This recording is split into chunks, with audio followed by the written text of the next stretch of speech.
Welcome to Frances Reads the Bible. Today I'm moving on to Genesis chapter 15. You know, Abraham has always been painted as a man of faith, but one thing to remember is Abraham was human.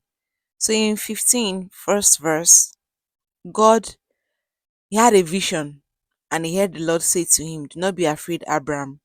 I will shield you from danger and give you a great reward." This is God reminding reminding Abraham about his covenants with him.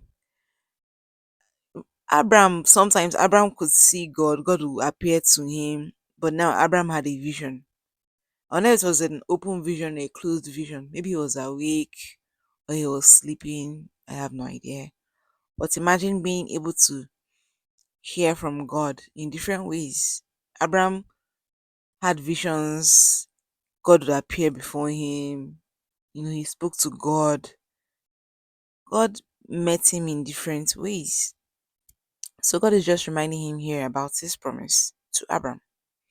This wasn't Abraham's first time of hearing God make promises and covenants to him. Remember this, it was that same promise or covenant that made him leave Haran, where his father was, and head off to Canaan with his cousin and with his nephew Lot. And then they went to Egypt, and then from Egypt they went back out again. So yes, this is it. And then Abraham, being the human that he is, he's been hearing this for so many years. But there's been no child. And he goes, "Sovereign Lord, what good will your reward do me, since I have no children? My only heir is Eliezer of Damascus. You have given me no children, and one of my slaves will inherit my property." As in, you're telling me about the future, but the now that I am seeing, there's nothing for me here. It's like God telling you you're going to be a CEO tomorrow, own $1 billion company, and then in the present, you don't even have $1 or $5 in your account. You're homeless, broke, hungry. Abraham has been hearing God over the years and he's been believing, but years have passed. And he has not still seen any descendants. There's no son, there's no child. And the human that he is like, God, are you really sure? He's human, he had to doubt, like, but there's no child in the present. I've been waiting, there's been no child. How do descendants come about? When is my slave that is going to inherit everything? I'm getting older, there's still no child. Are you really sure about this, your promise to me? You know? Then he heard God speak to him again, saying, "This slave Eliezer will not inherit your property. Your own son will be your heir." And the Lord took him outside and said, "Look at the sky and try to count the stars. You have as many descendants as that." Abraham had been putting his faith and trust in God, but he is human. He needed to be reassured, and God has reassured him again. I know sometimes when you tell people, see what God told you, and then things are happening, you're not seeing it. It's been years, it's been months, nothing's happening. And then I stop doubting God. Is your doubt out? Abraham was human, he had doubts, but God reassured him. God understands that this is a human being. He needs reassurance. And God was not impatient, and God didn't say, "No, I'm no more going to keep that covenant with you anymore. You had doubts." God still reassured him, reconfirmed. God told him not once, not twice, not thrice about descendants. If you read from Genesis chapter, what's it again? God had to keep telling him, reminding him. And yeah, he had doubts, he was worried. And God had to reassure him again, "It is me." And then Abraham was okay, he was assured, and he put his trust in God. And because of this, the Lord was pleased with him and accepted Abraham. Then God said to him, "I am the Lord who led you out of Ur in Babylonia or Chaldeans to give you this land as your own." Then, see, Abraham is still human. Abraham still questioned God again. Sovereign Lord, how can I be sure? How can I know that this will be mine like you've told me so many times? How will I know? Give me a confirmation. Give me a sign. Let me know that this will be mine, like you've told me so many times. And people tell you, oh, when you ask God for a sign, it means you don't trust God. But Abraham asked God for confirmation. How can he know? God, am I really hearing from you? Will this really happen? Lord, I've been believing for so many years, and look at it now. There's been no, yes, you said it, and Lord, I'm trusting in you, but let me know this is really you. How can I be sure? I know I've had cases where, and people will tell you, no, Francis, it won't happen because you don't trust God. You are questioning God. But I'm human, and God knows it. You're human, and God knows. Then God told him, bring me a cow, a goat, and a ram, each of them 3 years old, and a dove and a pigeon. He didn't tell God, this is where I'm going to get the confirmation. God told him, this is how I'm going to give you this confirmation.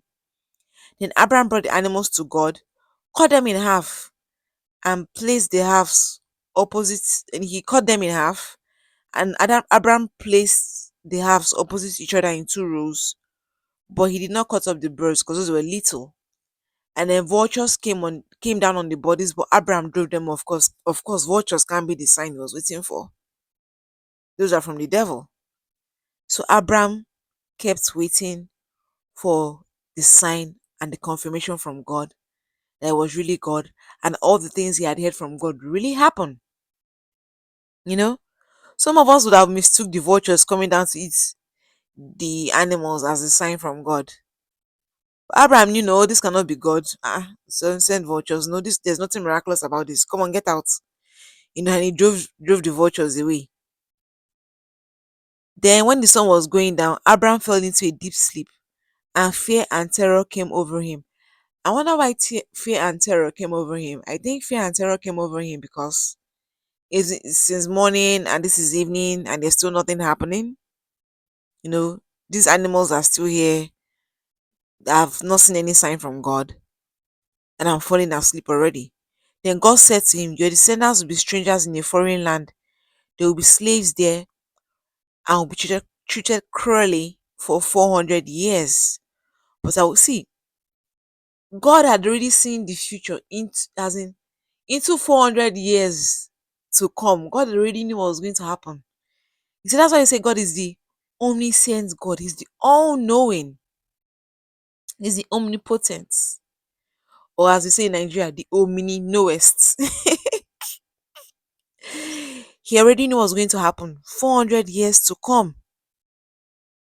God told him in 14 that they are going to be servants, but he was going to punish the nation that would enslave them in that foreign land.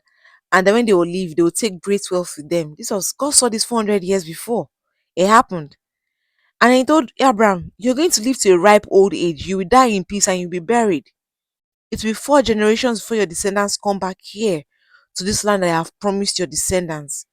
Because I will not drive out the Amorites until they become so wicked that they must be punished. The Amorites were part of the tribe tribes in Canaan at the time. The Amorites were so tall, they were practically giants. They were descended from giants, as many believe. And like I said, when you read the story of Noah and every being was destroyed, how did the beings, the legends, the giants from chapter 6 of Genesis come back, you know, generations later after the flood? Abraham was just getting revelations about the future, not just his future, but the future of his descendants and what his descendants were going to do for God to drive out the Amorites, destroy the wicked people, the wicked tribe or race that God didn't want. God was just revealing things to him. And then when the sun had set and it was dark, a smoking fire pot and a flaming torch suddenly appeared and passed between the pieces of the animals. Then and there the Lord made a covenant with Abraham. God had been making covenants with Abraham in the past. But here he is renewing the covenant yet again. He didn't say, how many times you want me to renew? You don't even trust me. You don't believe me.